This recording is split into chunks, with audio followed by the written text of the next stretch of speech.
দিতে চাই।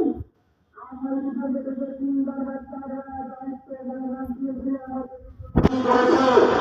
তাদের কাছে বাংলাদেশের জনগণ